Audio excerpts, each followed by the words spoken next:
plastic is still on here. So, RTX pre-orders are apparently going gangbusters. And I get it.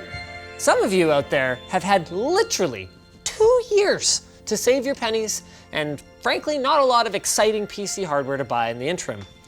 But come on! Giving away your money without seeing any performance data is a bad way to make purchase decisions. Besides, making matters worse is that the marquee feature of the RTX series, real-time ray tracing, is basically MIA today. So all we're left with is how much the GeForce 20 series improves performance over last gen in traditionally rendered games, and some discussion about NVIDIA's generally bass-ackwards approach to this launch. Speaking of bass-ackwards, not using a VPN. Do you have private internet access VPN yet? If not, go get it at the link below. And if you do, well, go get it anyway. Makes a great gift. Give the gift of internet security.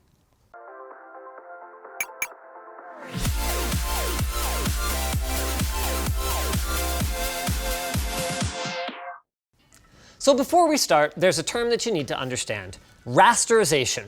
Without getting too deep into it, your graphics card uses this technique to turn a 3-dimensional scene into a flat 2D plane of pixels, similar to a photo, many times per second.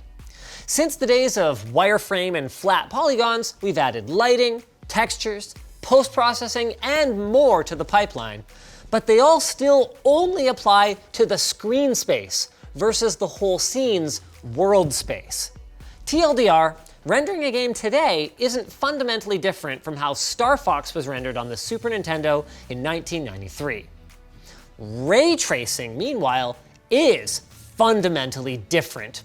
So it's a simulation of light interacting with the world space, acting sort of like an eyeball in reverse.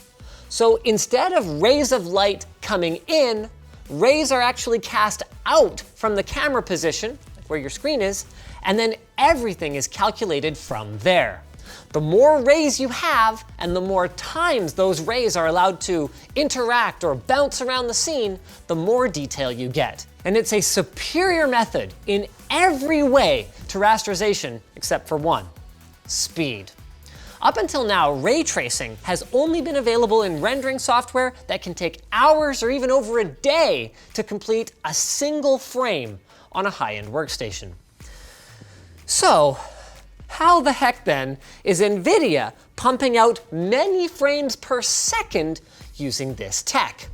Well, the new enthusiast tier Turing architecture cards, the 2080 and the 2080 Ti, include what they're calling RT cores, which for RTX-enabled games render a simplified, ray-traced scene in parallel with the standard CUDA core's raster rendering. So the result is a traditionally rendered scene with ray-traced lighting, occlusion, and reflections.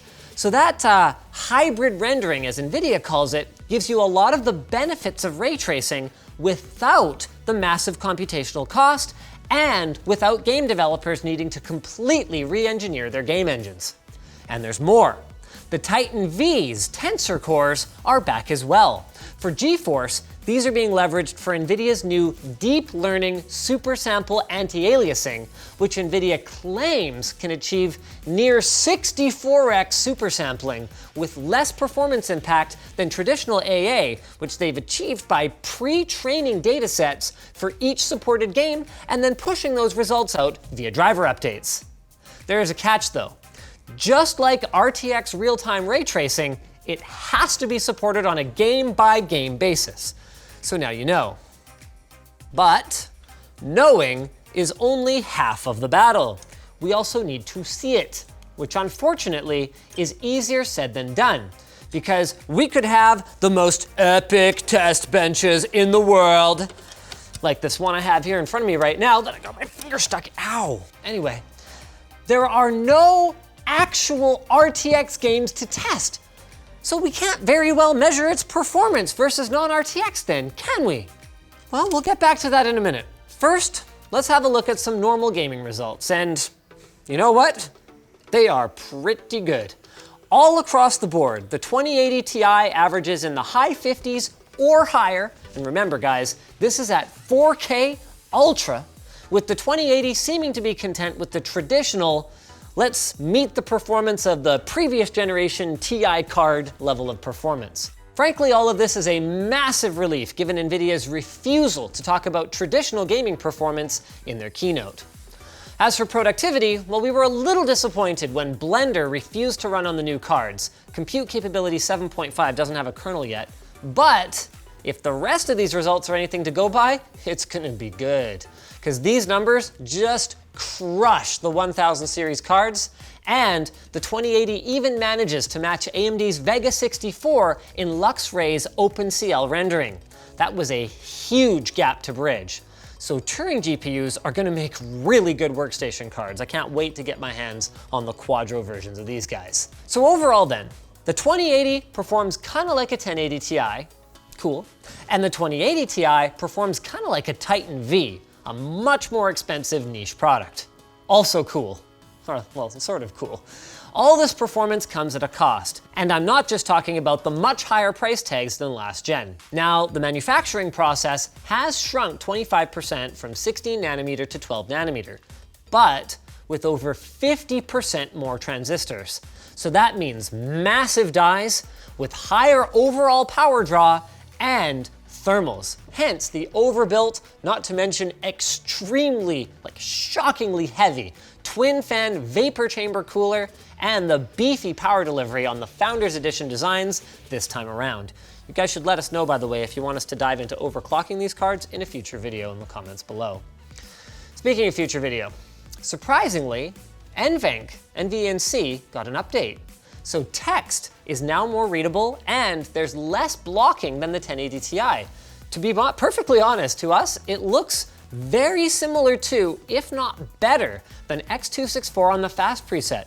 So it looks like game streamers or anyone else who relies on high quality stream capture no longer needs to choose between quality and speed. And there's other cool features baked on board as well, like the new VR Link connector that handles both power and high resolution video over a single USB Type-C cable for VR headsets. All right then, so what about DLSS? And where are the RTX on, RTX off comparisons? Well, that's actually a really good question. So Battlefield 5 was delayed until late November. Shadow of the Tomb Raider, which is out and is an RTX title, is apparently getting the functionality added in a post-release patch, but that's it then, right? Wrong. We weren't gonna give up on you guys that easy. So we reached out to a developer directly with a game in the works that supports both technologies, and they graciously agreed to come over and show off their beta exclusively for you guys. Originally, they did anyway. So this is where showing off our shiny new hardware ends and the criticism begins. So they were forced to bail. They couldn't give us any details, but if you want to know what I think it's that NVIDIA, and more accurately RTX, isn't ready yet. I mean, to put the rushed, last-minute nature of this launch in perspective, we got our card and its driver at around noon on Friday, the 14th of September. This video goes up early in the morning on the 19th. That is at best 2.7 working days to evaluate the biggest graphics card launch in 2 years. And other publications that we've spoken with have confirmed that they were in a similar boat. So, what are they doing? Is this someone high up in the chain having an executive moment? Is this them not wanting us to spend much time digging into these things? What purpose is served by rushing this launch? I mean, the thing too to consider is that it's not like AMD has anything to compete with the 1080 Ti, let alone its successor. So I guess this is open letter to NVIDIA time. Guys, people ordered this thing on a promise, and yeah, it's early days, and maybe things aren't quite polished yet, I get it. But you're clearly not ready to deliver. And frankly, This is the kind of that gives PC gaming a bad name. Shiny badges on the sides of boxes that at best are supported by a small handful of games, or at worst, flat out don't do anything. And that's what RTX is today. It doesn't do anything. So that's what I have to say, guys. I can't benchmark goals. I can't review future potential. I mean, honestly, given your track record, RTX will probably be pretty cool. But this whole situation is a ridiculous self-pwn here. Like, outside of hopeless fanboys, when they buy something, people expect it to actually do what it says on the tin, or they expect to at least be able to get a glimpse of what they're getting that hasn't been run through your own PR department. As it stands right now, the only tangible things that we can show our viewers, which are your customers, are the very much curated NVIDIA special DLSS build of the Final Fantasy XV benchmark, and then a couple of ray tracing demos that tell us nothing about the real world before and after performance impact. I mean, we can stare at them, which is like, wow, such excite. So like, it looks like it works, and maybe this is what these features will look like in actual games, but who can say for sure when we can only test in a tightly controlled environment? So you're letting us run benchmarks, but you're still making it really hard to recommend this thing for the function that is right in the name of the product. Because nobody without a speak about it and we'll cut off your balls NDA actually knows how well RTX works. So, bottom line for you, the viewer then. These cards are strong performers, and that's really good, both for them and for the upcoming lower-end Turing cards that won't have RT or Tensor cores. But we can't draw a real conclusion because this review is incomplete, just like the RTX 2000 series. But you know what's not incomplete? Thermaltake's 20th anniversary. It's like complete, which is why they're celebrating with their Level 20 case series. They've got 4 case styles to choose from: the VT, the XT, the GT, and an updated version of their triple-chambered full-tower case. They've all got a sleek modern design with rounded front corners and tempered glass. They've all got ample room for cable management and radiator mounts for water cooling, and they also feature USB Type-C connections. Check out the link to get yours now at the link in the video description. Check out the link to get, whatever. Check out the link to get yours, it's down below. You know where it is. So thanks for watching, guys. If you disliked this video, then you can hit that button. But if it was awesome, you can hit like, get subscribed, or maybe consider checking out where to buy the stuff we featured at the link in the video description. But we're not gonna go full on, go buy it. How much of your life do you want to look back on and not have had ray tracing? Because the reality of it is, whether you buy it today or you buy it in 2 weeks, it's gonna be the same amount of time because you don't have it yet, even if you own the hardware. Anyway, also linked in the description is our merch store, which has cool shirts like this one and our community forum, which you should totally join. It's like infuriating, you know? It's like when you get it's like when you buy a new CPU, but the motherboard was out of stock, and you're just like, this does nothing. This does nothing until I have the rest of the pieces.